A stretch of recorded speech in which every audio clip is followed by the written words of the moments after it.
Elizabeth कई घंटों से रगड़ रही थी। उसके हाथों की त्वचा लाल और छिल गई थी, लेकिन वह दाग था कि हटने का नाम नहीं ले रहा था। उसे समझ ही नहीं आ रहा था कि ये दाग आया कहाँ से। वह तो हमेशा अपने घर को चमका कर रखती थी। जैसे ही कुछ गंदा दिखता, वह तुरंत साफ कर देती। कोई चीज गिरने से पहले ही वह उसे पोंछ देती थी, और मकड़ियां भी उसके घर से दूर रहती थीं, क्योंकि वो जानती थीं कि यहां उनका अंजाम एक टिश्यू पर झटपट मरना है। उस सुबह जब एलिजाबेथ ने अपनी रसोई के लाल टाइलों पर एक छोटे से काले सिक्के के आकार का दाग देखा, तो वह दंग रह गई। दाग के किनारे बेहद स्पष्ट थे, न कोई छींटें, न कोई लकीरें। वह इतना काला था कि रसोई की रोशनी भी उस पर नहीं पड़ती थी। उसने ध्यान से देखा, वो चमकदार नहीं था, बल्कि बिल्कुल मैट था। उसने सुबह भर जितने भी क्लीनिंग प्रोडक्ट्स थे, सब इस्तेमाल कर लिए, लेकिन दाग टस से मस नहीं हुआ। नींबू, बेकिंग सोडा और सिरका सब खत्म हो गया। फिर वो तीव्र गंध वाले केमिकल्स पर आ गई, जो उसकी नाक में चढ़ते और गले में जलन करते थे। जब उसने पसीना पोंछते हुए खुद को पीछे किया, दाग वहीं का वहीं था। उसके घुटनों में दर्द था, हथेलियां सूज चुकी थीं। उसने चाय बनाई और बैठकर वो पुरानी फाइल निकाली जो उसकी माँ और नानी ने घरेलू नुस्खों से भरी थी। उसे उम्मीद थी कि शायद कहीं इस तरह के काले दाग के बारे में कुछ लिखा होगा, लेकिन फोल्डर में वही पुराने पन्ने थे जिन्हें वह 100 बार पढ़ चुकी थी। आखिरी उपाय के रूप में उसने अपना ओवरनाइट स्टेन रिमूवर निकाला और उस पर स्प्रे कर दिया। घिनौनी सल्फर जैसी गंध से बचते हुए वह चूल्हे पर रखी बची हुई चीजें गर्म करके जल्दी से खा गई और ऊपर जाकर सो गई। अगली सुबह वह खुशी से सीढ़ियां उतरती गई, यह सोचकर कि अब दाग खत्म हो जाएगा। लेकिन नीचे पहुंचकर उसके होश उड़ गए।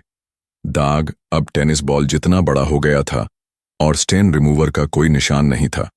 उसे याद आया कि उसने कभी एक लेख पढ़ा था कि कैसे फंगस इंसानों के लिए जानलेवा हो सकता है। एक परिवार की मौत सिर्फ इसलिए हो गई थी क्योंकि उन्होंने कमरे के तापमान पर रखे चावल खा लिए थे, जिनमें जहरीले बीजाणु, स्पोर्स, पनप गए थे। एलिजाबेथ ने फौरन सारी किताबें पलट डालीं, लेकिन उस अजीब काले दाग जैसा कुछ नहीं मिला। वह जैविक नहीं लगता था।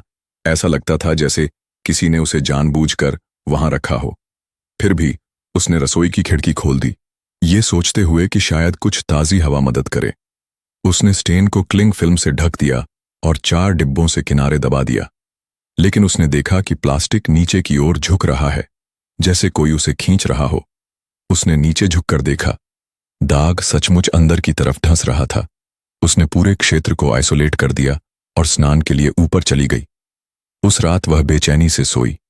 सपने में वह दाग को छूती है और वह काली स्याही उसकी उंगलियों से फैलते हुए उसकी छाती, पीठ और चेहरे पर चढ़ जाती है, जैसे झर।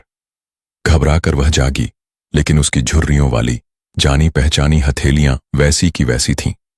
सुबह वह डरते हुए नीचे गई, यह सोचकर कि वह दाग को अनदेखा कर देगी।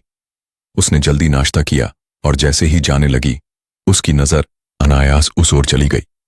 दाग अब एक छोटे कुएं जितना बड़ा हो चुका था।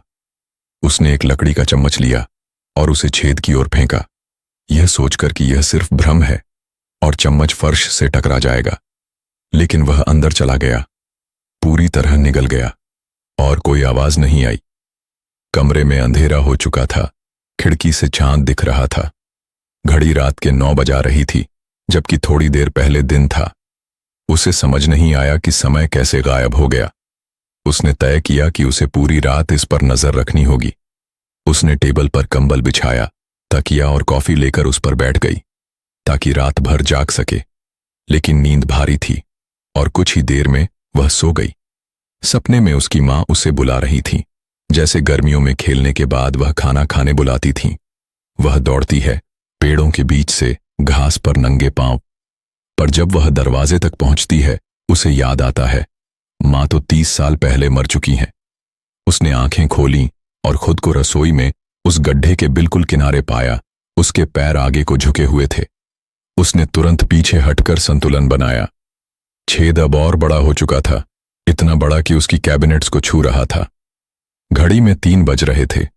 वह उस घर से भागना चाहती थी। मुख्य दरवाजे से नहीं निकल सकती थी, छेद बहुत पास था, वह खिड़की से बाहर निकली। नाइट ड्रेस एक कील में फंस गई और फट गई, पर उसे परवाह नहीं थी।